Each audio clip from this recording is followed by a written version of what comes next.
Bien, bonjour tout le monde. Il est 15h31. On va procéder à l'ouverture de la séance du conseil. J'ai pas besoin de demander si on l'ouvre ou pas. Je l'ouvre. Maintenant, on en est à l'adoption de l'ordre du jour de la séance ordinaire. Je dois préciser qu'il va y avoir une correction au point 6.1. Ce ne sera pas le dépôt de rapport de la mairesse, ce sera le dépôt du rapport financier présenté par notre comptable, M. Tétrault. Le rapport de la mairesse va être présenté en juillet. Donc, correctif sur l'ordre du jour. Est-ce que quelqu'un veut proposer l'adoption de l'ordre du jour? Christian. D'accord. Tout le monde est d'accord? Ça va? Oui, Brigitte. Merci. Donc, correspondance et affaires courantes. Donc, bonne nouvelle, la bibliothèque rouvre cette semaine, donc à compter de demain. Ça fonctionne sur rendez-vous et la bibliothécaire prépare les livres que vous allez avoir réservés. Vous avez sûrement dû téléphoner à la bibliothécaire. Donc, vous avez le processus pour venir chercher vos livres et les rapporter. Donc, de valider avec la municipalité, mais c'est réouvert. Je sais que plusieurs d'entre vous attendaient ça. Suivi de la COVID, on est toujours à 15. Entre vendredi dernier, on était à 15 cas dans notre MRC. Donc, ça ne bouge pas. Ça a bougé de 1 depuis 2 mois. Malgré nos visiteurs, malgré les touristes, malgré les villégiateurs, on reste stable. Ça veut dire qu'on fait attention, puis bravo. Bravo à nos villégiateurs, puis bravo à tout le monde de se protéger, de protéger les autres. Les toilettes publiques. Ça, c'est tout un dilemme. C'est compliqué. Actuellement, les gens peuvent évidemment venir pêcher, venir profiter des sentiers, du sentier, du parc. La seule chose, c'est que l'obligation des municipalités ou des organismes pour mettre ça en marche, c'est énorme. C'est énorme et en ressources humaines et en ressources financières.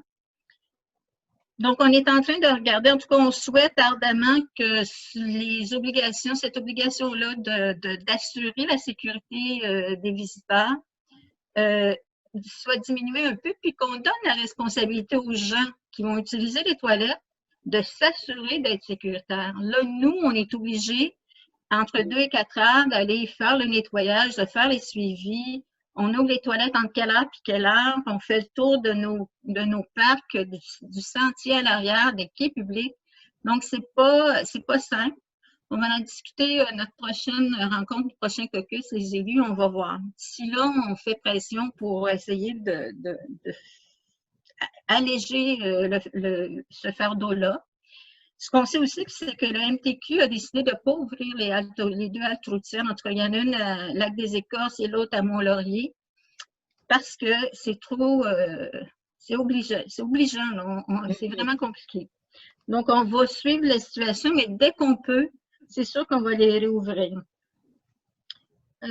Après ça, le chemin du Lac-Chaud. Ça, c'est dans la correspondance et les affaires courantes. Je pense que ça fait le tour de ce qu'il y avait à dire. Est-ce que vous, les conseillers, avez des choses que vous aimeriez ajouter là dès le moment? Je sais qu'on a un point un peu plus tard, mais dans la correspondance qu'on a reçue, je pense que c'est pas pire. Hein? Moi, ça va, merci. Ça va?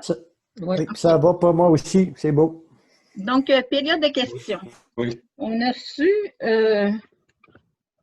des questions qui sont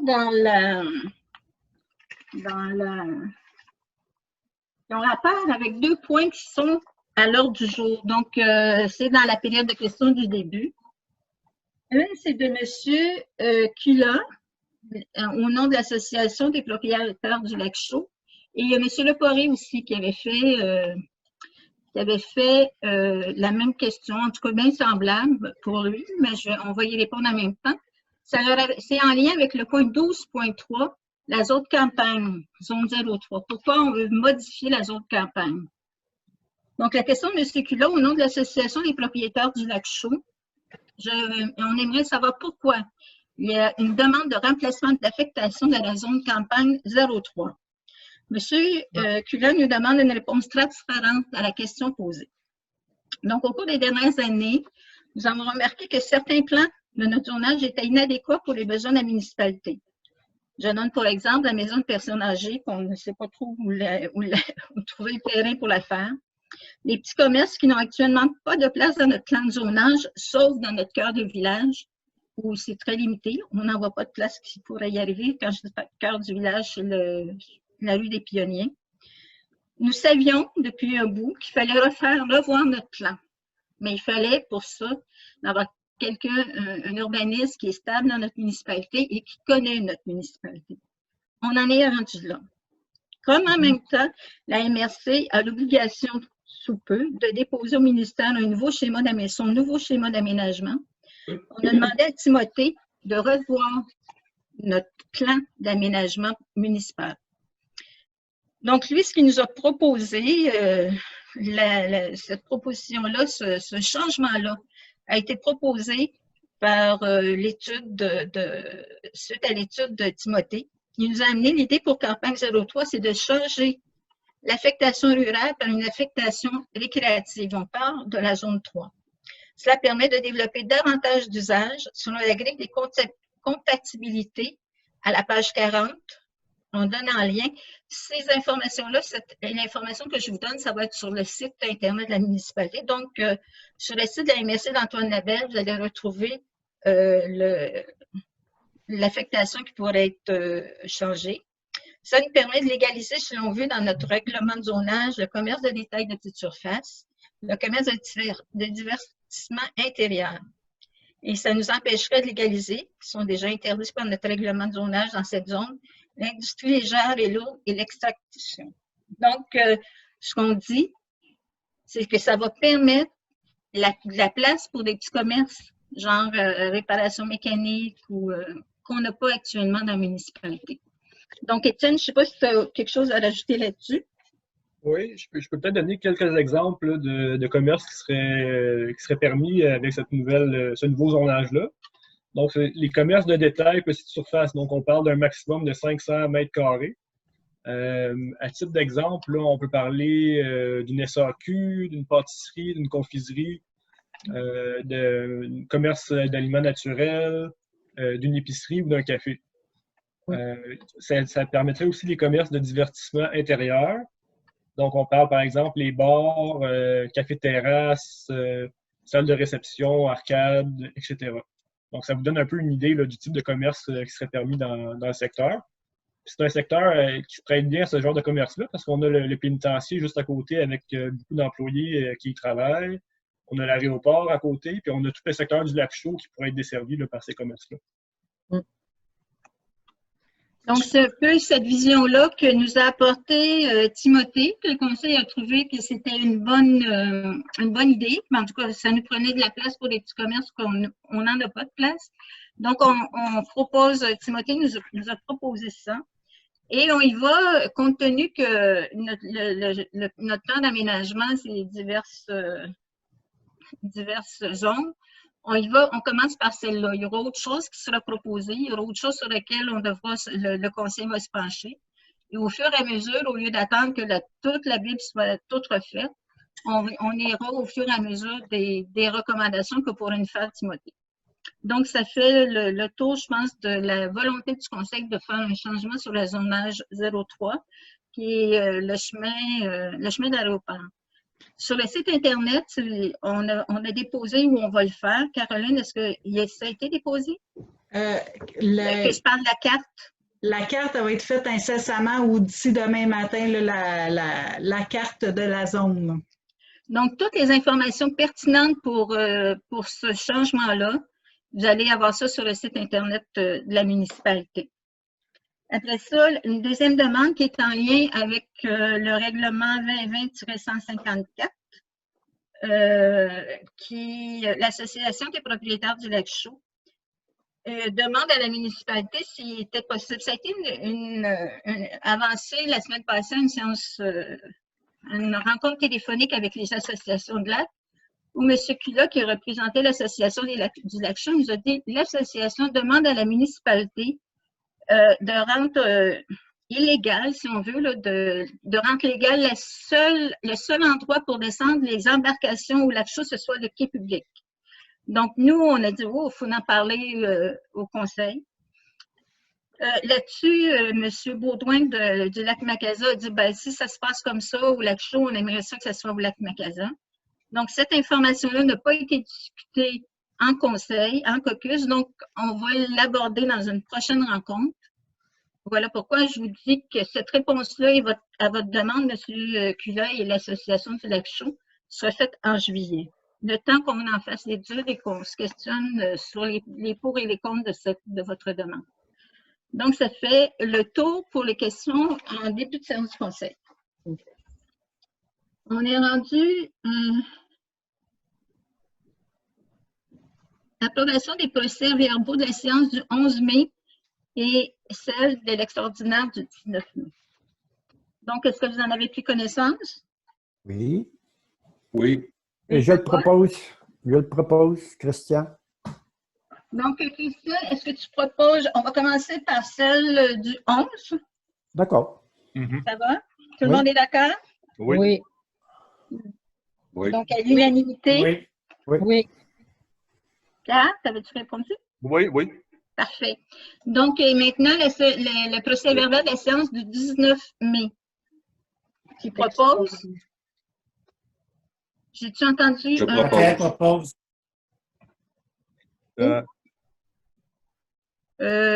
Benoît? J'ai entendu Raphaël. Oui. Raphaël? Parfait. Raphaël, oui. Oui. Oui. OK. Donc, tout le monde à l'unanimité. Oui. Parfait. Donc, au point 6.1, rapport dépôt du rapport des financiers préparé par notre comptable, M. Tétrault, M. Daniel Tétrault. Je cède la parole à M. Tétrault qui est avec nous. Merci. Je vais tenter un partage d'écran, donc en espérant que tout ne s'arrêtera pas. Ah ben non, ça ne fonctionne pas. OK. Ah ben non, OK. Ils disent, juste, ils marquent Alt S. OK, je vais essayer ça. Alt S. Ah, ça ne marche pas plus. OK. Donc, je vais y aller avec les grandes lignes. Le rapport financier comprend plusieurs pages. Par contre, on va aller à la page de l'état des revenus dépenses, les renseignements complémentaires pour la municipalité. C'est à la page 10. Et il y a plusieurs colonnes dans cette page-là. La première, c'est le budget, les réalisations 2018, le budget. On va aller à la troisième colonne, que c'est les réalisations de la municipalité au 31 décembre. Donc, dans cette page-là, on voit des revenus de taxes de 1 704 000. Donc, c'est tous les revenus de taxes qu'on a. Et les compensations tenant lieu de taxes, 548 000. Le montant est plus élevé ici parce que, écoutez, on a dans les compensations, on retrouve les services correctionnels, les revenus qu'on a de la prison. Des paiements de transfert, 468 000. Des services rendus, 203 000. Et des impositions de droits, les droits de mutation permis, 155 000.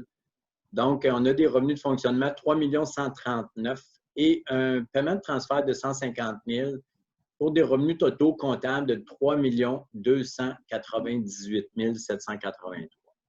Ensuite de ça, au niveau municipal, c'est une comptabilité par activité. C'est un peu différent de la comptabilité usuelle où on voit les salaires et autres. Dans le municipal, on veut savoir combien coûte chacune des activités. Donc, dans l'activité administration générale, il y a un montant de dépensé de 764 000. On retrouve là-dedans le conseil municipal de gestion financière, l'évaluation et autres. En sécurité publique, 381 229. On retrouve la facture de la SQ, donc les services de la police, les incendies et la sécurité civile. Dans le transport, un montant de 807 000, donc tout l'entretien des chemins, l'été, l'hiver, la circulation, les affiches, il y en a pour 807 000. L'hygiène du milieu, 319 382, donc les matières résiduelles et également l'aqueduc. Ensuite de ça, on va à un aménagement, urbanisme et développement. Bien, on en a parlé, ça nous prend un urbaniste pour faire des plans d'urbanisme. On a investi aussi en développement pour développer notre municipalité. Il y en a pour 231 485. Loisirs et culture, la salle communautaire et toutes les activités qui se relient à ça, 387 755. Des frais de financement, 54 861. On va mettre l'amortissement, 379 000, et ça fait une perte comptable. Toutefois, au niveau municipal, le comptable ne prime pas, c'est beaucoup plus le fiscal. Donc, on part de la perte comptable et on va aller jusqu'au surplus fiscal. Donc, on commence à 35 000, on rajoute, on soustrait encore les investissements, mais on rajoute l'amortissement parce que l'amortissement, on ne la taxe pas au niveau municipal. On a remboursé 78 000 de capital. On a fait l'acquisition d'immobilisation pour un montant de 51 000. On a fait des affectations. Donc, au niveau fiscal, avec un appariement avec la taxation, on dégage un surplus de 95 000. Donc, vous savez qu'on doit être en équilibre budgétaire, étant donné qu'on a eu des revenus supplémentaires et des dépenses de moins, on finit avec un surplus de 95 000. Au niveau des investissements qui ont été réalisés cette année, il y en a pour un montant de 314 000. Je vais vous énumérer quelques investissements qui ont été faits, dont les plus importants. On a fait naturellement des rénovations sur les chemins et dans le transport, l'affichage, etc. Il y en a pour 143 000. Et aussi, dans loisirs et culture, il y a eu un investissement plus important dans les sentiers pédestres, 65 000, dans une zone multi. Et le pont couvert et le camping font la différence pour arriver à 158 000. Enfin, les montants qu'on veut plus importants, on va finir l'année avec un excédent de fonctionnement non affecté de 451 000, un montant affecté de 103 000, affecté par résolution qui dit qu'on a mis de l'argent de côté pour faire des investissements. On a également un fonds de roulement qui reste un solde non utilisé de 235 000 et aussi on a un fonds environnemental avec un solde de 146 000 qu'on peut utiliser à différentes fins. La dette de la municipalité uniquement pour l'administration générale, sans tenir compte des dettes de l'AGLO, de la MRC et autres, 406 000 et légèrement en baisse par rapport à l'année précédente. Donc, ça, c'est les montants les plus importants. S'il y en a qui désirent avoir plus d'informations, dès qu'il va être déposé et transmis au ministère des Affaires municipales, maintenant, quand on va sur le site du ministère des Affaires municipales, les états financiers de toutes les municipalités du Québec sont là et vous allez vous retrouver en cliquant sur la municipalité de Lamacasa. Vous allez pouvoir avoir le rapport financier. C'est un document assez volumineux, à peu près 75-80 pages. Et là-dessus, je vais vous souhaiter bonne lecture. C'est le tout, madame. Merci. Donc, le document, il y a 72 pages, le complet, le plus complet, mais il y en a un plus petit qui nous a été transmis. Ça va être mis sur le site Internet de la municipalité. Si vous avez des questions à poser sur les états financiers, adressez-nous-les. Nous allons les faire parvenir à M. Tétrault qui y répondra. Et à la prochaine séance du conseil, on vous amènera les réponses. N'hésitez pas, là. Je sais que c'est jamais simple de faire, d'entendre les rapports financiers puis des états financiers, c'est compliqué, mais on est là pour répondre aux questions et on va le faire. De plus, le mois prochain, le rapport de la mairesse va être déposé, donc va venir expliquer un peu ce qui s'est passé dans l'année au niveau des investissements, mais on va les nommer, on va expliquer un peu ce qui s'est passé tout au long de l'année, comment on a dépensé ça, puis comment s'est comporté l'ensemble des activités de notre municipalité. Donc, ça fait le tour. Merci beaucoup, M. Tétrault. Je vous remercie. Je vous souhaite une bonne fin de réunion. Merci. Merci. Bonjour. Merci, monsieur. Donc, on est rendu maintenant aux résolutions. Donc, je vais me rendre là. Approbation de la dépense en lien avec la formation des employés. Considérant que la pandémie de coronavirus a modifié l'offre de formation pour les employés et la direction. Considérant que la municipalité veut s'assurer de la formation continue des employés de la direction générale. Considérant que l'Association des directeurs municipaux du Québec, l'ADMQ, offre des formations par webinaire le 16, 17 et 18 juin 2020, mon Dieu. Considérant que l'adhésion au directeur général ADMQ permet aux employés de profiter des formations de l'ADMQ, considérant que des formations sont pertinentes pour les employés de la direction générale, considérant que l'ADMQ offre ses webinaires pour un montant de 375 $, il est proposé par Brigitte. Est-ce Oui. que tout le monde est d'accord? Oui. Oui. Oui. Oui. Oui. Donc, à l'unanimité, d'approuver la dépense de 375 $ plus les taxes pour les formations de la DMQ telles que proposées. Prochaine résolution, octroi d'un contrat pour la refonte du site Web de la municipalité. Je vais juste préciser qu'on s'était entendu qu'on prendrait probablement l'argent dans le compte formation et congrès des élus comme on ne se déplace pas. On avait demandé, on avait proposé de prendre l'argent pour la refonte dans ce fonds-là. Après vérification, Étienne a dit, c'est parce que le fonds ne serait pas assez haut, assez élevé, il faudrait aller dans 2 fonds. Donc, ce qu'Étienne nous propose, c'est d'aller dans le fonds de roulement, c'est ça? Surplus non affecté. Dans le surplus non affecté. Parfait. Donc, on y va. Là, je veux juste qu'on se précise parce qu'on avait parlé pour venir le chercher dans notre fonds. Considérant que la technologie utilisée lors de la création du site Web est dépassée en regard des besoins actuels, tant pour les utilisateurs que pour la gestion à l'interne, considérant que la municipalité veut permettre à ses citoyens d'effectuer des demandes de permis et leur paiement directement sur un site Web, considérant l'offre d'une entreprise locale, il est proposé par Brigitte. Oui. Oui. Oui. Oui. Oui. Raphaël. Oui. Parfait. Est résolu à l'unanimité d'octroyer le contrat de refonte du site Web de la municipalité à Constella Agence Créative au coût de 5 875 plus les taxes applicables. Donc, comme je l'ai dit, les argents sont là, ils vont être pris dans le surplus. Prochaine résolution, achat des barils récupérateurs d'eau de pluie pour les usagers du réseau d'aqueduc. Considérant que la consommation d'eau sur le réseau d'aqueduc augmente, considérablement durant la saison estivale, en raison, entre autres, des activités de jardinage et de remplissage de piscines et de spas. Considérant que la municipalité souhaite aider les citoyens à économiser l'eau potable tout en encourageant la pratique du jardinage, considérant que le réseau d'aqueduc compte de nouveaux utilisateurs, considérant que la municipalité s'est dotée d'un fonds environnemental et que le règlement 2019-145 permet à la municipalité d'utiliser ce fonds pour financer des mesures visant la protection de l'eau. Il est proposé par Pierre. Par Pierre et Oui. Oui. Oui. Oui, on est en accord. Brigitte, oui.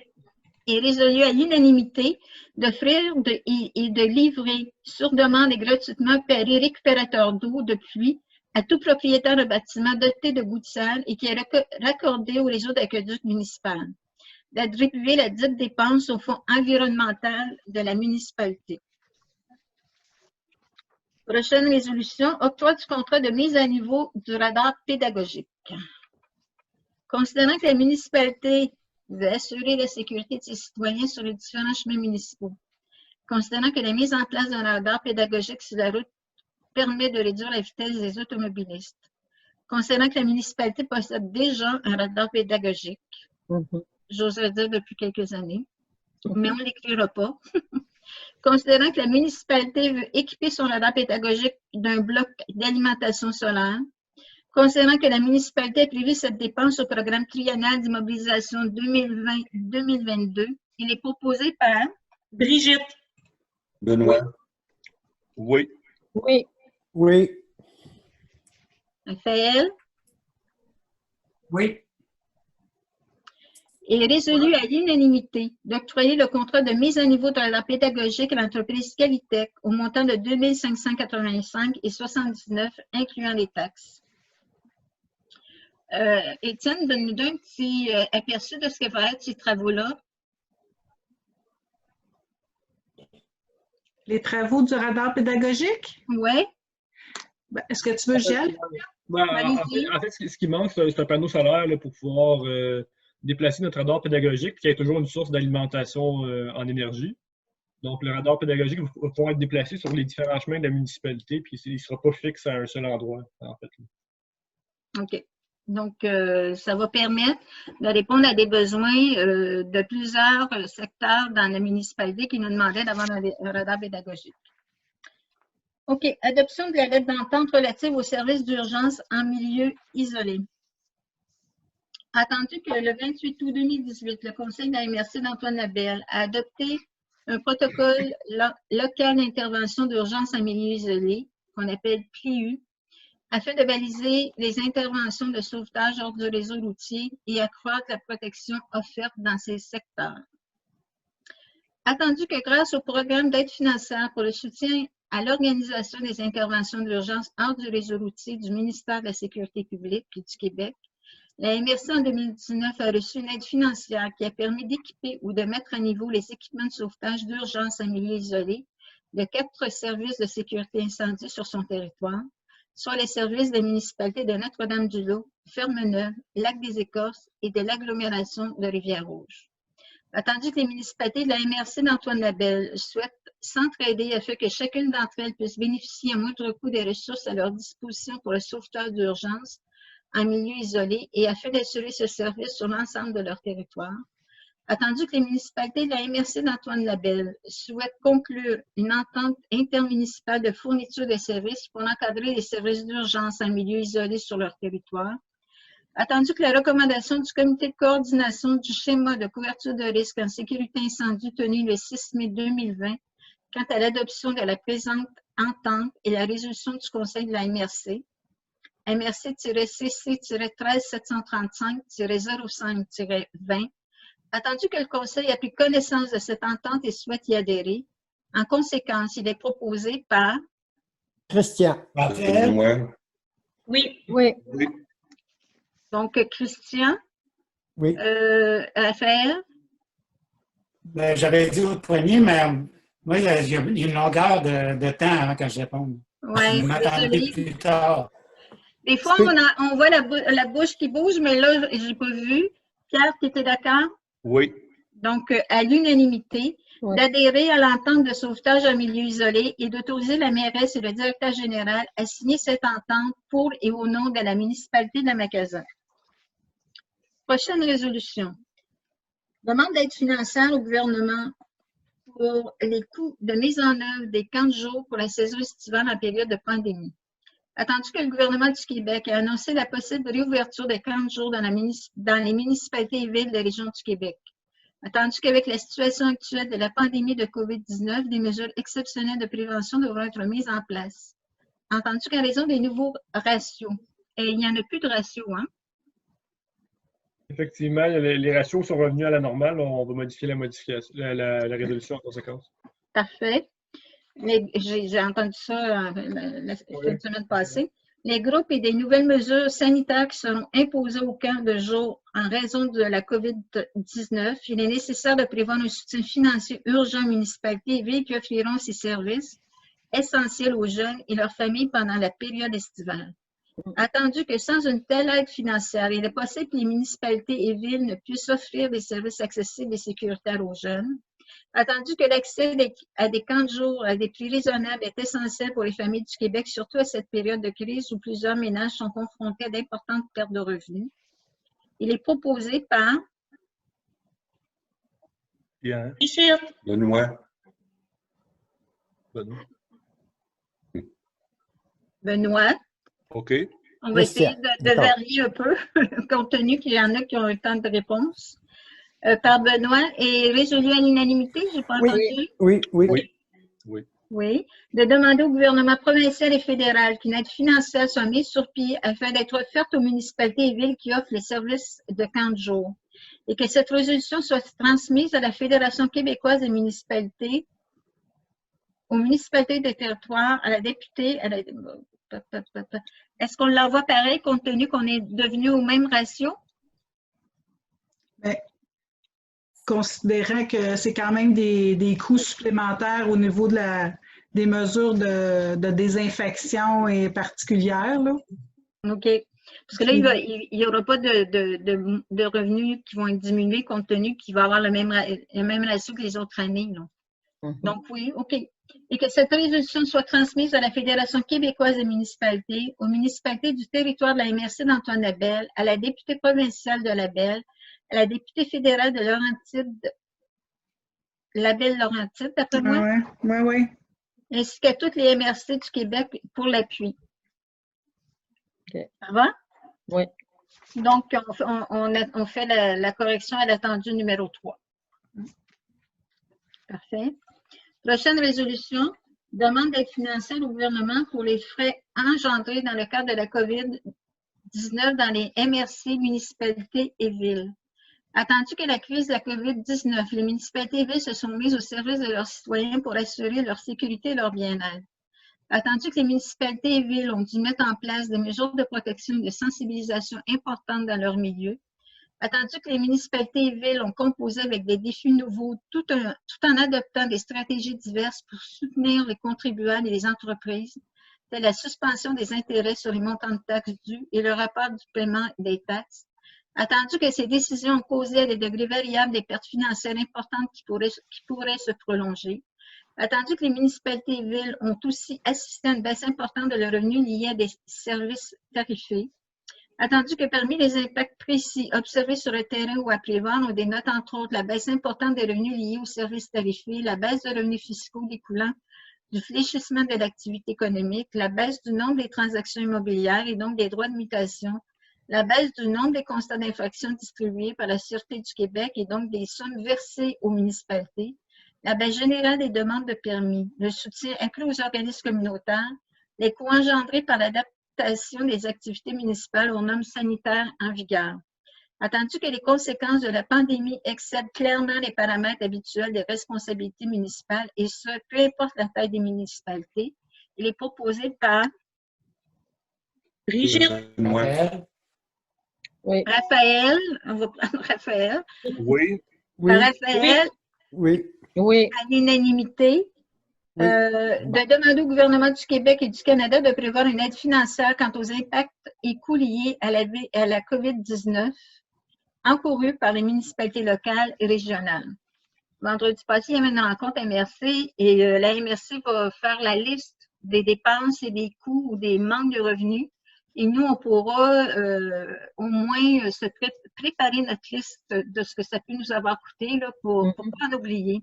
Donc, dès maintenant, la direction a demandé à Lise de voir un poste spécifique pour être sûr qu'on n'oublie rien, puis qu'on va pouvoir se fier aussi avec la liste que va nous préparer la MRC. Prochaine résolution. Approbation de la dépense en lien avec la création de pancartes d'information. Considérant que la municipalité opère une station de lavage d'embarcation sur son territoire. Considérant que la municipalité a mis en place un règlement rendant obligatoire le lavage des embarcations sur son territoire.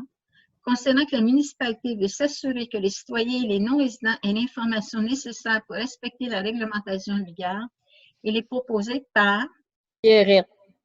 Pierrette. Oui. Oui. Oui. Est résolu à l'unanimité d'approuver la dépense en lien avec la réalisation de pancartes d'information par l'entreprise Pointe à la ligne au montant de 2 245 plus les taxes applicables. Donc, Caroline, un petit topo sur les pancartes.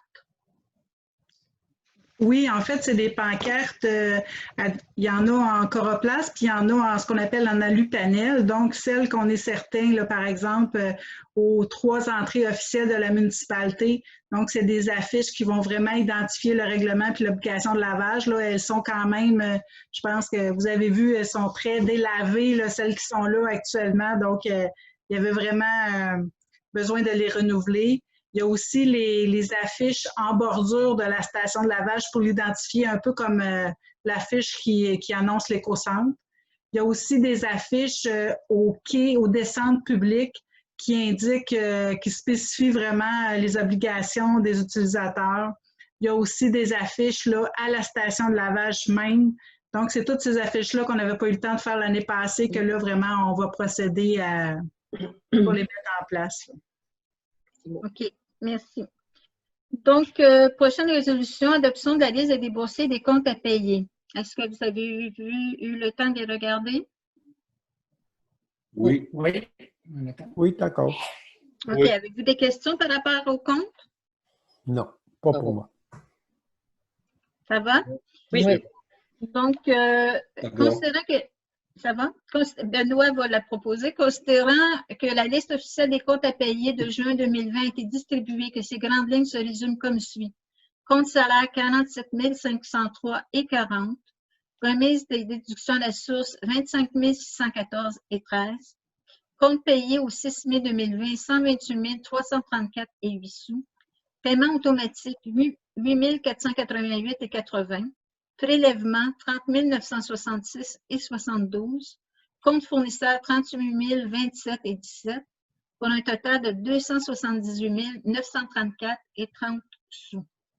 Donc, il a été proposé par Benoît. Est-ce que tout le monde est d'accord? Oui. Oui. Oui. Oui. Oui, parfait, d'accord. Pierre? Oui.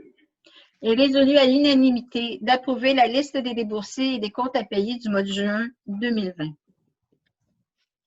Donc, loisirs, culture, transport routier, prochaine résolution. Adoption de la programmation des travaux 2020 dans le cadre du programme TEC. Attendu que la municipalité a pris connaissance du guide relatif aux modalités de versement de la contribution gouvernementale dans le cadre du programme de la taxe sur l'essence et de la contribution du Québec TEC pour les années 2019 à 2023. Attendu que la municipalité doit respecter les modalités de ce guide qui s'appliquent à elle pour recevoir la contribution gouvernementale qui lui a été confirmée dans une lettre de la ministre des Affaires municipales et de l'Habitation. Il est proposé par Raphaël. Oui. Oui. Oui. Oui. Il est résolu à l'unanimité que la municipalité s'engage à respecter les modalités du guide qui s'appliquent à elle, que la municipalité s'engage à être la seule responsable et à dégager le gouvernement du Canada et le gouvernement du Québec, de même que leurs ministres et hauts fonctionnaires, employés mandataires de toute responsabilité quant aux réclamations, exigences, pertes, dommages et coûts de toutes sortes, ayant pour fondement une blessure infligée à une personne, le décès de celle-ci, des dommages causés à des biens ou la perte de biens attribuables à un acte délibéré ou négligent, découlant directement ou indirectement des investissements réalisés au moyen de l'aide financière obtenue dans le cadre du programme de la TEC 2019-2023. Que la municipalité approuve le contenu et autorise l'envoi au ministère des Affaires municipales et de l'Habitation de la programmation des travaux version numéro 2 ci-jointe et de tous les autres documents exigés par le ministère en vue de recevoir la contribution gouvernementale qui lui a été confirmée dans une lettre de la ministre des Affaires municipales et de l'Habitation. Que la municipalité s'engage à atteindre le seuil minimal d'immobilisation qui lui est imposé par l'ensemble des 5 années du programme. Que la municipalité s'engage à informer le ministère des Affaires municipales et de l'Habitation de toute modification qui sera portée à la programmation des travaux approuvés par la présente résolution. Que la municipalité atteste par la présente résolution que la programmation de travaux version numéro 2 ci-jointe comporte des coûts réalisés véridiques et reflète les prévisions des coûts des travaux admissibles. Ci-jointe, est-ce que ça va être joint à La résolution qui procès-verbal? Oui. Au procès-verbal? Ben, tu sais, quand on dit au document ci-joint, est-ce que le ci-joint, il va être... On l'a sur le Dropbox pour les élus, puis on pourrait le mettre sur le site web, je pense, pour les citoyens qui veulent en prendre connaissance. Oui. OK. Ça vient pour les citoyens.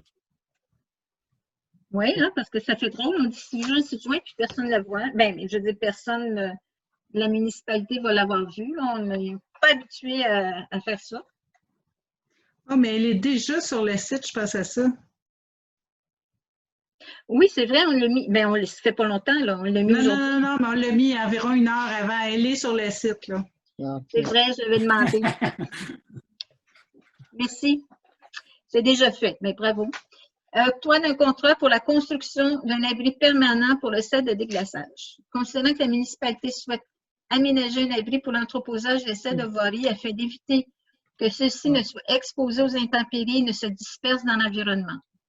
Considérant que 3 soumissions ont été demandées par la municipalité à des entreprises pour la réalisation de la dalle de béton et des fondations d'outils abris. Considérant que la soumission la plus abordable est celle reçue de coffrage A. Charrette et Fils au montant de 11 325 et 4, taxes incluses. Considérant que la petite dépense a été privée au programme triennal d'immobilisation 2020-2022 de la municipalité et qu'il est prévu de la financer à partir du fonds de roulement, il est proposé par Pierre. Oui. Oui. Oui. donc C'est par bon. Pierre est résolu à l'unanimité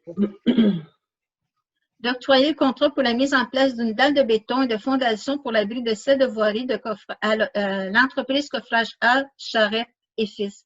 Est-ce que dans notre PTI, on arrivait à ce montant-là? Est-ce qu'on avait prévu un montant comme ça? Oui, c'est un montant même un peu plus élevé, là, parce que ça, c'est seulement pour la fondation. Donc, il va y avoir la deuxième étape, évidemment, c'est faire la structure. Donc, le montant dans le PTI, effectivement, il est prévu, puis il est plus important que 11 325 et quelques. Parfait, merci. Donc, on va être bon dans notre budget. Résolution. Octroi d'un contrat pour la location d'une pelle mécanique hydraulique avec opérateur pour la saison 2020. Considérant qu'un appel d'offres sur invitation a été lancé pour obtenir les services d'une pelle mécanique hydraulique de type 200 avec pouce et de son opérateur pour les travaux de voirie, considérant que la municipalité a reçu deux soumissions suivantes. Excavation entrée-paiement Inc. au montant de 129 $. Excavation F. Clément et Fils au montant de 125,83 $. Il est proposé par Raphaël. Benoît. Oui. Oui. Oui. Oui. Et je vois des pouces levés, c'est bon. Il est résolu à l'unanimité d'approuver les résultats de l'appel d'offres submentionné et de retenir les services du plus bas soumissionnaire pour la saison 2020, soit excavation F. Clément et Fils au coût de 125,83 $, plus les taxes applicables. Prochaine résolution, demande d'aide financière au programme d'aide à la voirie locale, volet projet particulier d'amélioration, circonscription électorale, PPA-CE. Considérant que la municipalité a déjà fait valoir auprès de la députée de la Belle, Mme Chantal Janotte, son intérêt de recevoir une somme de son budget discrétionnaire dans le cadre du programme PPA-CE pour les chemins municipaux pour une somme de 45 000 $. Considérant que cette subvention sera dépensée sur le chemin du lac Chaud et du lac Mitchell, il est proposé par Brigitte. Brigitte. D'accord. D'accord. D'accord. Oui. Oui, c'est beau. Est résolu à l'unanimité qu'une demande d'aide financière de 45 000 $ soit déposée dans le cadre du programme PPA-CE. Juste préciser qu'on avait reçu 18 000 $ l'année passée. Bien, cette année, le gouvernement a donné un montant supplémentaire aux députés pour justement aider. Prochaine résolution, octroi d'un contrat pour le nettoyage et l'inspection des fluviales sur le chemin du lac Chaud-Est. Considérant que les conduites fluviales situées sur le chemin du lac Chaud-Est n'ont pas été nettoyées depuis de nombreuses années et qu'elles sont partiellement obstruées, considérant que la municipalité souhaite déposer une demande d'aide financière pour la réfection complète du chemin du lac Chaud du côté Est, considérant que la municipalité souhaite connaître l'état des dites conduites pluviales pour des raisons de sécurité et afin de déterminer si elles doivent être entièrement remplacées ou non dans le cadre du projet de réfection du chemin du lac Chaud côté Est, considérant que des soumissions ont été demandées à 3 entreprises pour le nettoyage et l'inspection des dites conduites et que la soumission la plus basse est celle de l'entreprise Veolia au montant de 13 357,15 plus taxes. Il est proposé par Christian. Christian. D'accord. Avant, Oui. Céline, oui. est-ce qu'on avait vérifié si c'était nécessaire finalement? Oui, Étienne avait discuté avec... Vas-y donc, Étienne. Oui, en fait, c'est ça. L'objectif, c'est de savoir là, dans quel état ils sont les conduites, pour savoir quand on va planifier la demande de subvention pour le lac Chaud, la réfection du chemin du lac Chaud côté Est. Est-ce qu'on peut garder l'infrastructure souterraine en place ou est-ce qu'on doit la remplacer? Donc, ça nous permet en même temps de faire le nettoyage parce qu'actuellement, l'eau ne s'écoule pas correctement. Donc, ça prend 2 ans, 3 ans avant qu'on puisse refaire le chemin. C'est important que les conduites fonctionnent adéquatement d'ici là. C'est ça. Donc, à l'ingénierie, il aimerait savoir l'état avant quand ils vont en avoir besoin pour procéder à monter un montage des coûts. Donc, on avait fait proposer par? Oui, Christian. Christian. OK. Et à l'unanimité? Oui. Oui. Oui. Oui. D'octroyer le mandat de nettoyage et d'inspection de conduite pluviale au chemin du lac Chaud-Est à l'entreprise Veolia. Prochaine résolution, Demande d'aide financière au programme d'aide à la voirie, volet accélération des investissements sur le réseau routier local AIRL.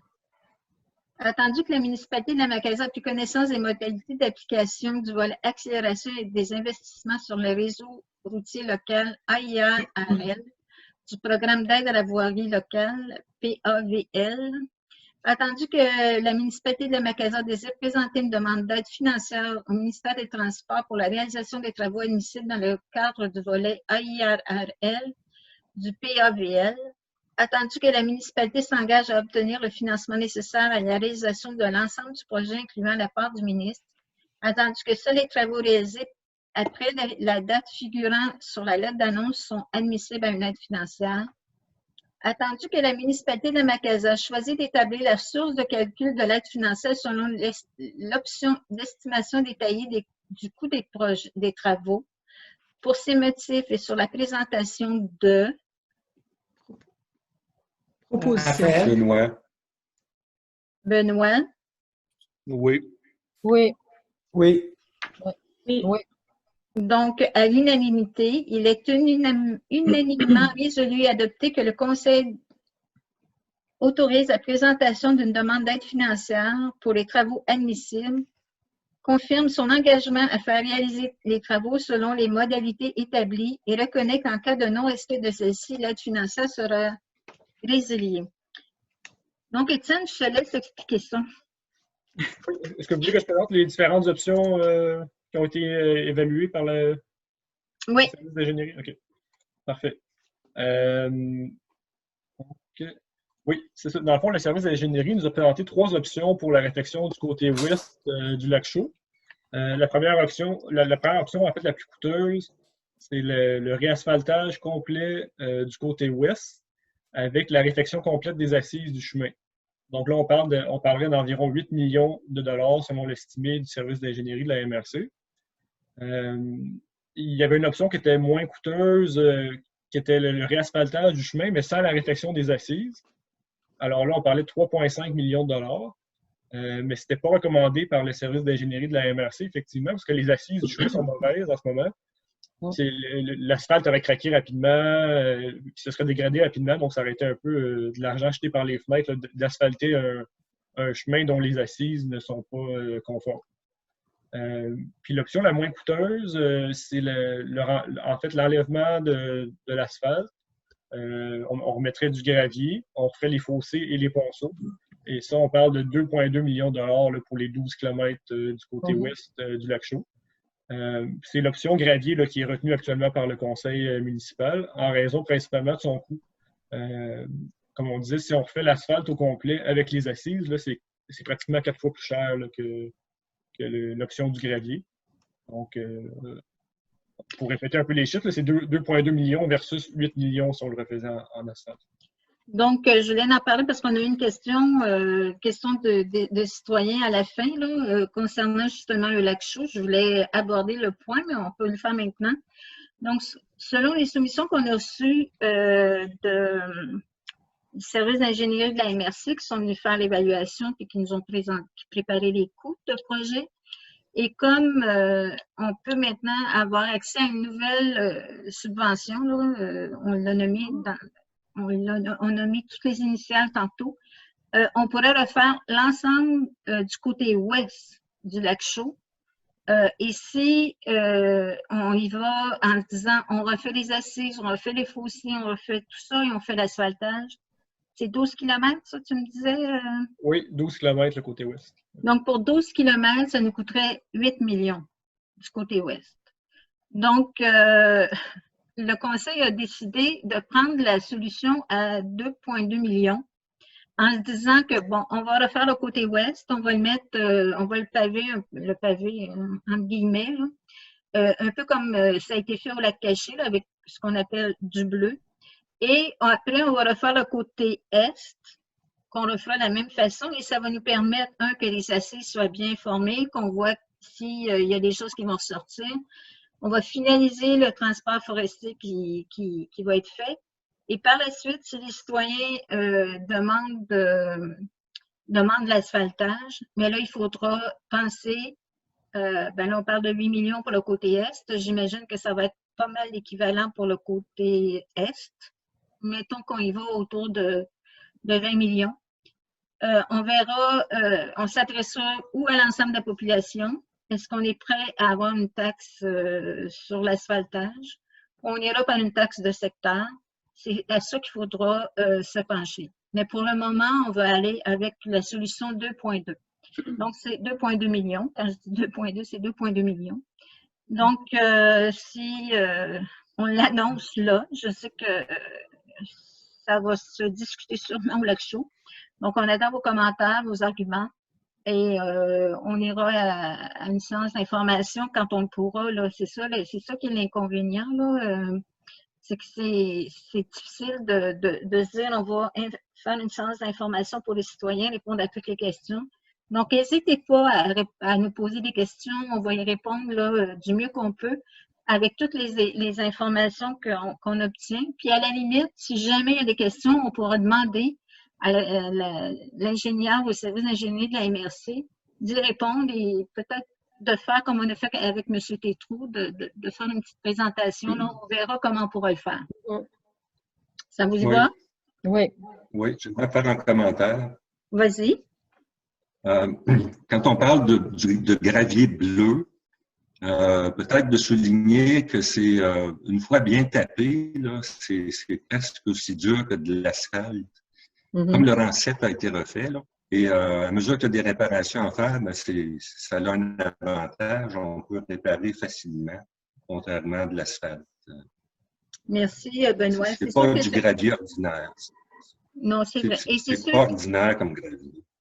Non, c'est ça. Je sais, on sait qu'au lac Caché, là, ceux qui empruntent le chemin du lac Caché sont très satisfaits de l'état du chemin à cause de ça. Depuis que ce chemin-là a été réparé de cette façon-là. Il n'en demeure pas moins qu'actuellement, au Lac-Chaud, il y a un chemin asphalté. On peut dire qu'il a manqué d'amour depuis plusieurs années. Donc, il y a asphalte et beaucoup d'inconvénients pour circuler. Mais je pense que le Conseil, après plein d'informations qu'on a reçues, a décidé d'y aller de cette façon-là. Et je pense que c'est prudent. Pour le moment, je pense que c'est prudent d'y aller de cette façon-là. On agit de prudence et on verra par la suite. Donc, n'hésitez pas, vos commentaires, vos questionnements, on va les attendre. Madame Mairesse, oui, Raphaël.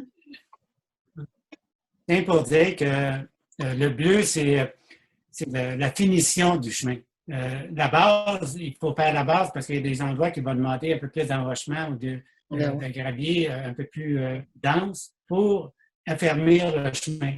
Le bleu, là, c'est seulement la couche finale qui va faire que le chemin va être souple. Tout à fait, Raphaël, je suis d'accord avec toi, mais j'imaginais qu'avec 2,2 millions, là, j'imagine qu'ils vont nous mettre pas juste du bleu. Là. On en a pour beaucoup d'argent à arranger ce chemin-là. Benoît. Étienne, tu avais quelque chose à ajouter? Oui, et peut-être aussi pour rassurer les citoyens sur la question de la poussière, là, on s'est pris une note pour le budget 2021 d'augmenter le budget pour la poussière en conséquence là, en prévoyant que le chemin du Lac-Chaud-Ouest va être en gravier, puis qu'on va avoir de la poussière à mettre sur ce chemin-là. Oui. Pierre? J'avais une question. On revient en arrière. Là, mettons le Lac-Chaud côté Est, là, quand on parle de 13 300, c'était la compagnie Léovia. Là, ça, c'est-tu la compagnie là, qui ramasse les huiles et tout ça? Avez-vous vérifié avec d'autres? 13 000, c'est-tu juste sur un côté, ça? Ben non, c'est toutes les calverettes. Là. Non, c'est pas les calvettes, c'est les trous d'hommes. Ce qu'on appelle les trous d'hommes, là, qui sont en lien au début, sur le chemin côté Est du Lac-Chaud. Ça, c'est juste côté Est? Là? Oui. Oui, on parle de 21 puisards puis 1300 mètres de conduite à nettoyer. Ah, c'est ça. Quand même important, là. OK. Fait que cette compagnie-là, là, il n'y avait pas d'autres? Il n'y avait pas d'autres qui... On avait 3 soumissionnaires. En fait, Veolia, c'était les moins chers. Puis effectivement, c'est la même compagnie qui ramasse les huiles, mais ils font aussi du nettoyage là, de puisards. OK. Correct. Ça va? Oui. Personne n'a d'autres choses à rajouter? Donc, prochaine résolution, approbation de l'entente relative à la régie intermunicipale des déchets de la Rouge, autorisation de signature. Considérant que la régie intermunicipale des déchets de la Rouge, RIDR, a originalement été constituée par une entente intermunicipale approuvée le 30 juin 1992, laquelle a depuis été remplacée et renouvelée à différentes occasions avec certaines modifications afin de maintenir l'existence de la RIDR. Considérant qu'une entente intermunicipale a notamment été conclue le 16 février 2010 afin de poursuivre les activités de la RIDR pour une période de 10 ans, considérant que le terme initial de cette dernière entente se terminait le 10 avril 2020, considérant que les articles 468.49 de la Loi sur les cités et villes et 118 du Code municipal du Québec prévoient que les municipalités membres de la RIDR disposent d'un délai de 3 mois après la fin de l'entente pour la renouveler ou adopter une nouvelle entente prévoyant le maintien de la RIDR. Considérant l'échéance de l'entente intermunicipale actuellement en vigueur, les parties à celle-ci conviennent qu'il y a lieu d'adopter une nouvelle entente afin de prévoir le maintien de la RIDR et de ses activités relatives à la gestion des matières résiduelles sur le territoire des municipalités membres. Pour ces motifs, il est proposé par Pierre. Pierre. Oui. Par Oui. Pierre, Oui. Oui. Oui. à l'unanimité, que le Conseil de la Macasa approuve les conditions et modalités prévues à l'entente intermunicipale révisée relative à la gestion déléguée des matières résiduelles de la région intermunicipale des déchets de la Rouge, que la mairesse et le directeur général et secrétaire trésorier soient autorisés à signer pour et au nom de la municipalité cette dite entente, et que la direction générale de la RIDR soit autorisée à transmettre cette entente au ministère des Affaires municipales et de l'Habitation pour approbation conformément aux dispositions de la Loi sur les cités et villes et du Code municipal du Québec. Donc, il ne va pas sans dire que cette nouvelle entente-là a des répercussions importantes sur le coût de notre municipalité concernant les 3 collectes. Donc, on parle d'une vingtaine de mille dollars supplémentaires pour la prochaine année. Et on savait, je pense qu'on avait déjà parlé que le fait qu'une MRC quitte l'entente, que les coûts augmenteraient. Il y a eu la révision qui s'est faite selon les coûts d'enfouissement, les coûts à compostage et les coûts au recyclage. Et la hausse est importante. Actuellement, ceux qui enfouissent, ça leur coûte un peu moins cher que ceux qui compostent et ceux qui recyclent. Par contre, il y a un engagement formel et ils ont déjà adhéré parce que adhérer, c'était pas une obligation d'adhérer au compostage.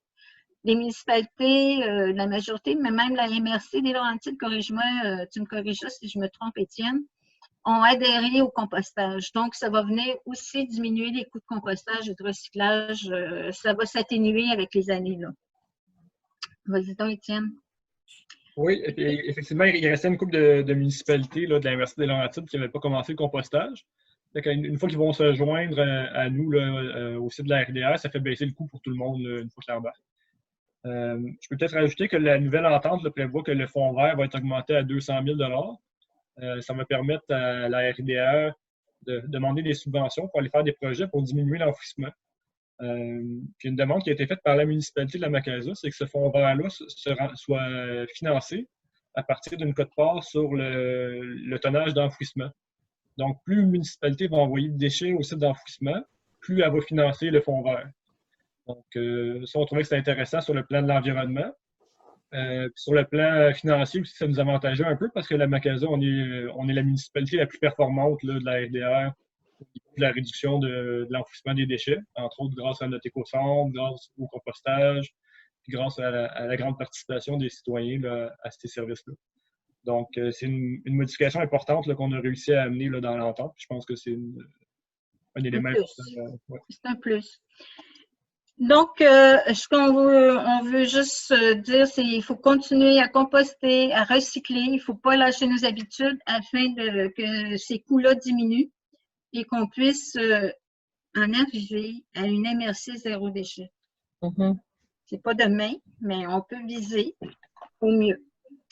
Prochaine résolution.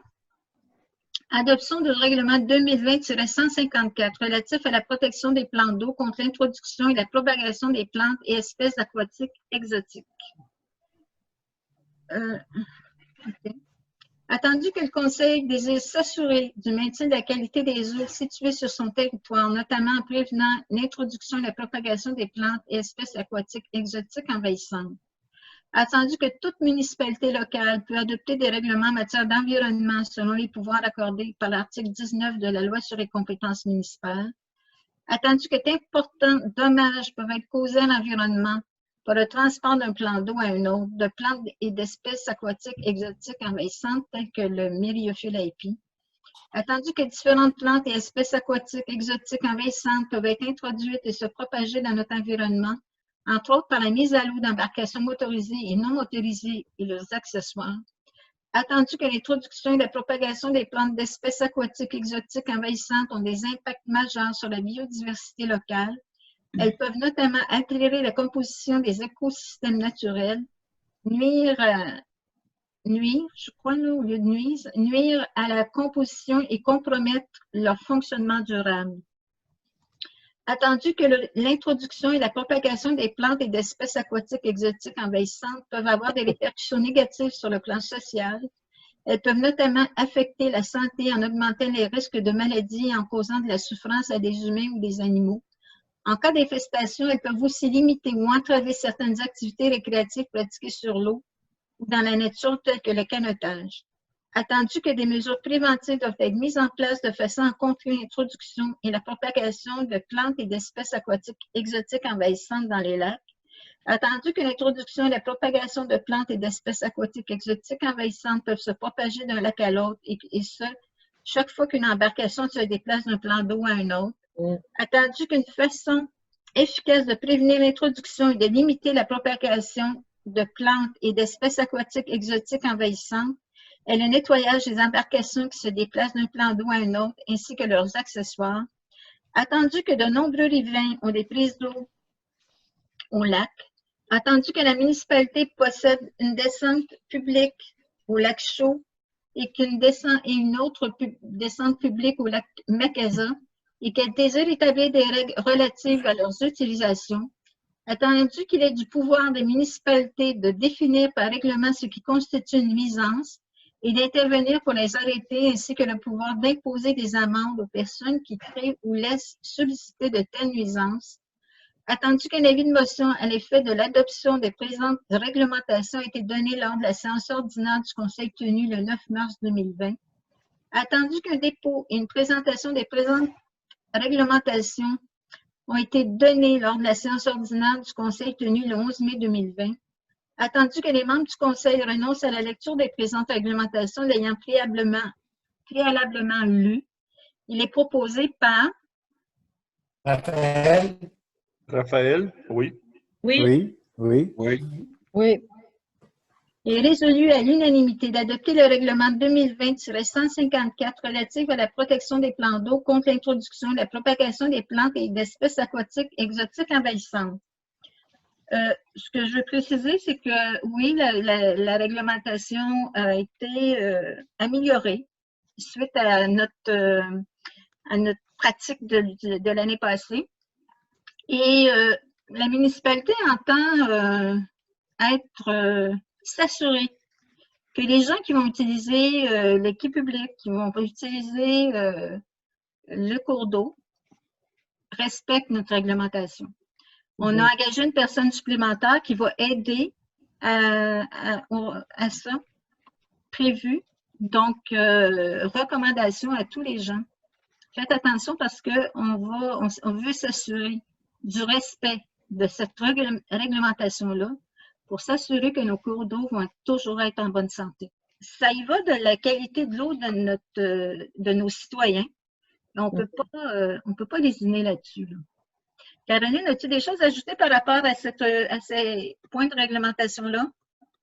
Mais oui, c'est sûr que, comme vous disiez, on a précisé, puis on a fait une mise à jour, puis on a plus encadré, effectivement, en lien avec l'expérience de la première année d'opération de la station l'année passée. Peut-être mentionner aussi qu'on a travaillé beaucoup en collaboration avec les associations de lacs, puis aussi qu'en 2021, l'adoption du règlement prévoit qu'à partir de 2021, il y aura l'obligation de vignettes qui vont être mises en place là, à partir de 2021. Ouais. Merci, Caroline.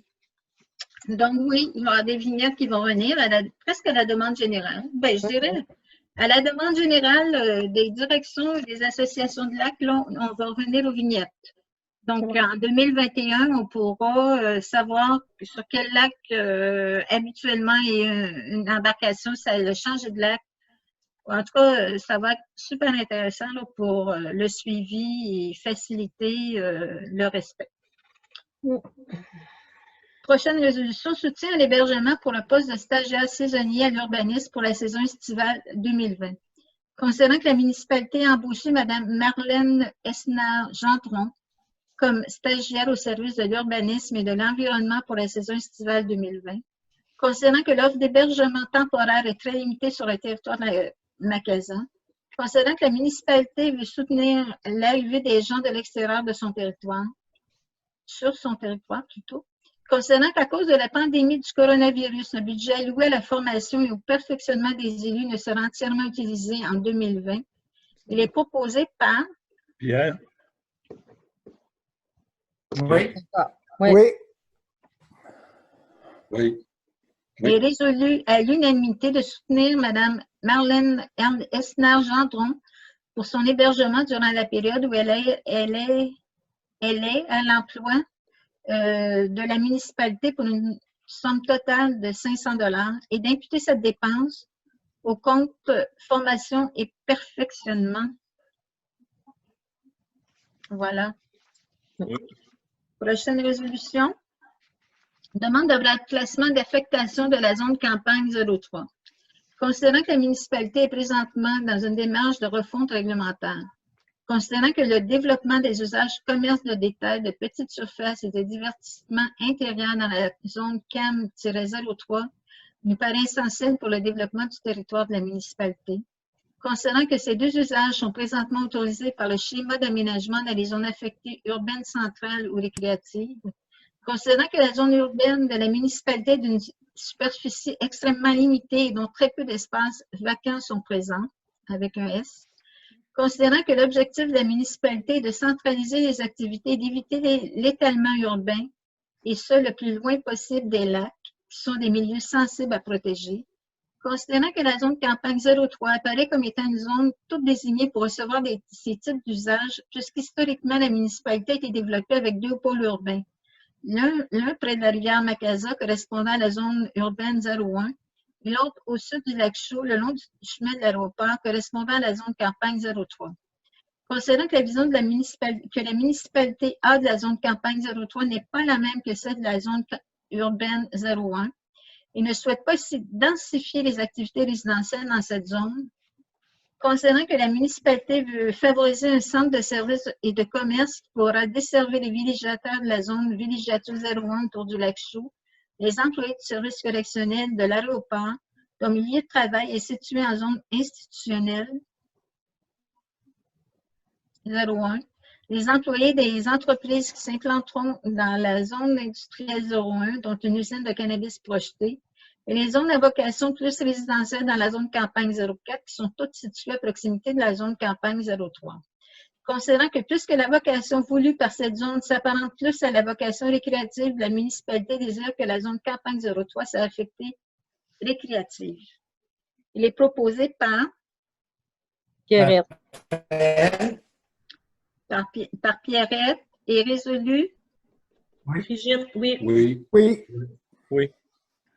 Résolu à l'unanimité de demander l'autorisation de la MRC d'Antoine Abel pour permettre le développement de la zone campagne 03 du plan de zonage de la municipalité pour remplacer l'affectation rurale de la zone campagne 03 pour l'affectation récréative.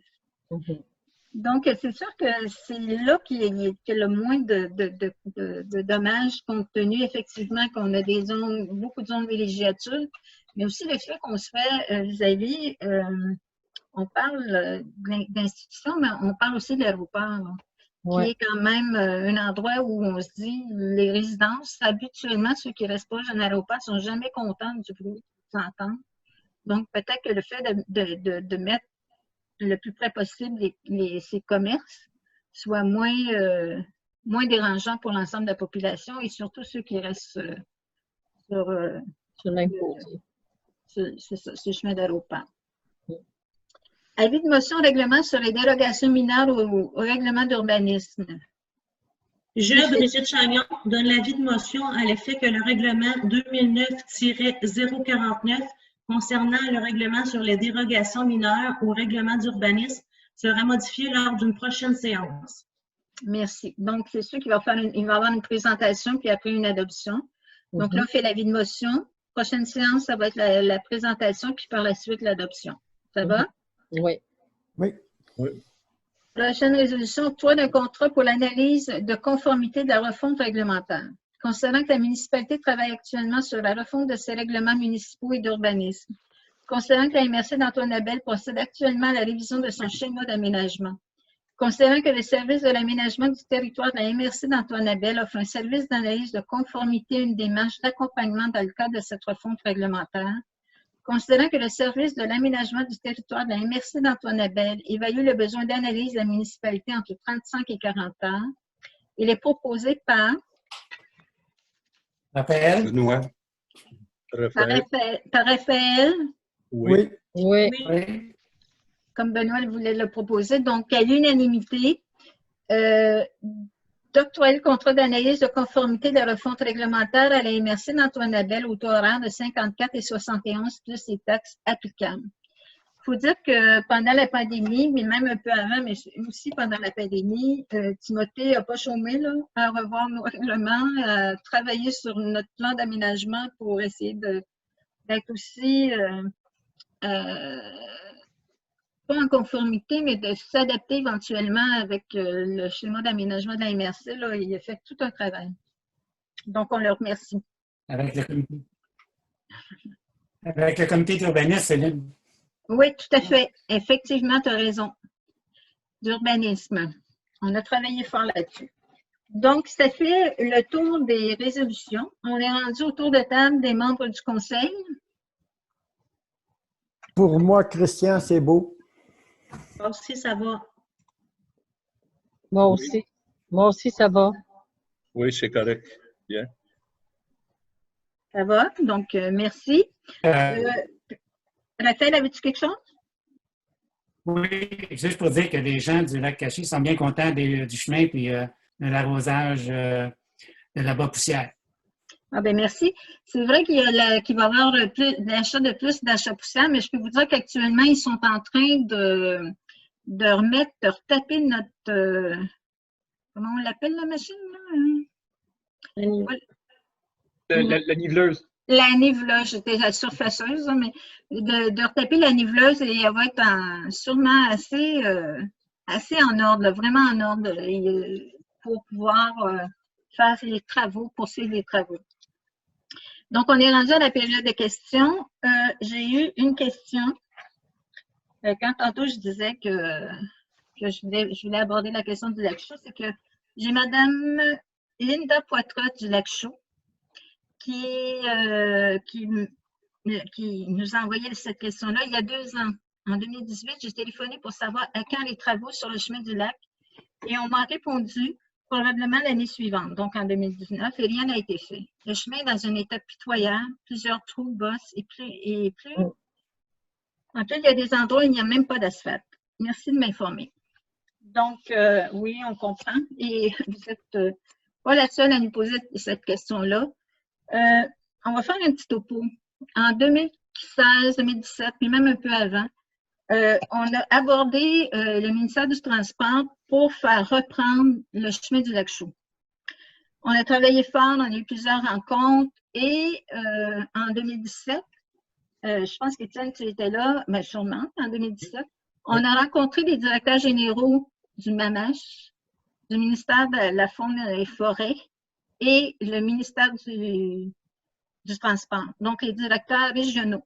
Donc, ce n'est pas les boss là, de notre région, qui nous ont dit, mais écoutez, il y a une ouverture, le gouvernement accepterait, a des possibilités, le gouvernement en place, donc accepterait de reprendre les chemins. Ils nous ont donné une façon de faire, là, une procédure, dont, entre autres, passer une résolution, l'envoyer afin de prouver qu'on est rendu là dans notre démarche. Donc, on était assez fiers, là, on était proches, ça regardait bien. Il y a eu des élections provinciales. Et tout ça, ça a comme tombé, là. On n'a plus de nouvelles, ils ne nous en reparlent plus. Quand on en parle, on n'est plus rendu là. Un peu comme la 117, où en 2018, il avait été dit qu'il était sur le PQI, puis qu'il serait fait, et là, ça a tombé, c'est sur la glace encore, la 117. Donc, on en était là. Entre ça, monsieur le directeur du MTQ, on dit, écoutez, il va y avoir des nouvelles demandes de subventions, vous allez sûrement pouvoir vous classer. De plus, on avait fait en même temps des pressions, un peu avant, un peu après, pour que le transport forestier, ce soit des normes différentes, genre, à partir de 1000, oui, on recevait un montant d'argent, mais là, selon la quantité de bois qui sortirait, on voulait avoir être rétribué pour ça. Donc, ça, maintenant, c'est en place depuis, ça a été confirmé depuis 1 mois et demi, je pense, ou quelque chose du genre. Même pas.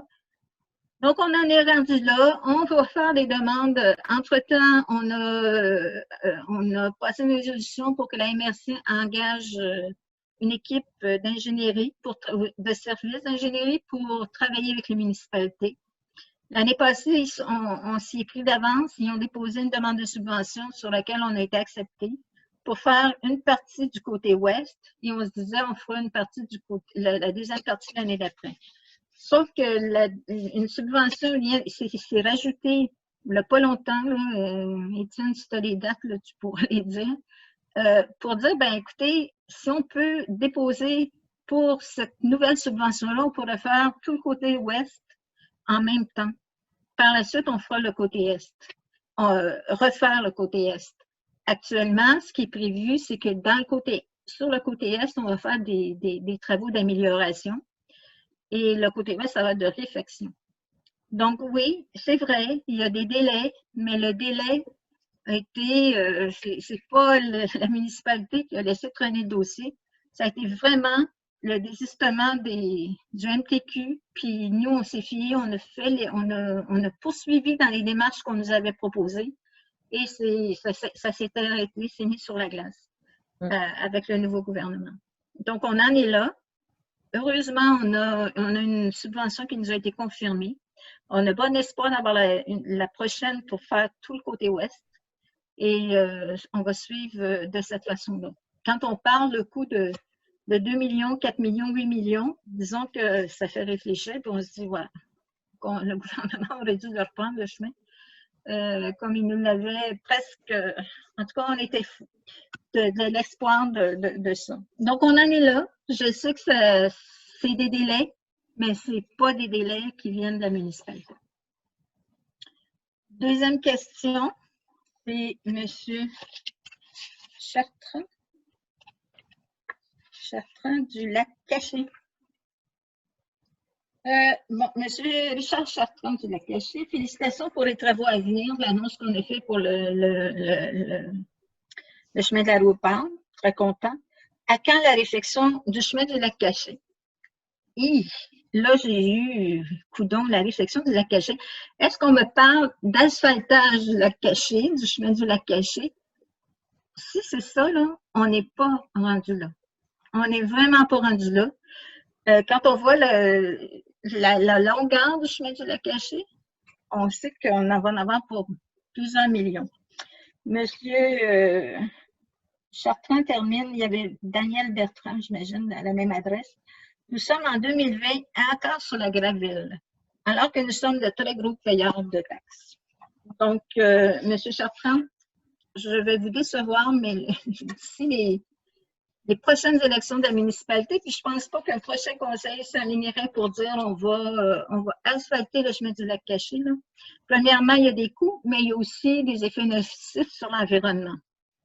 Donc, le ruissellement, là, c'est pas ce qui est conseillé actuellement sur le tour des lacs. Donc, on vous revient à une prochaine séance. Ça met fin aux questions, à la période de questions. Et on est rendu 16h51. Brigitte propose à lever de l'Assemblée. Oui. J'imagine que tout le monde est d'accord. C'est beau. Merci. Et Merci. au mois prochain. Au plaisir.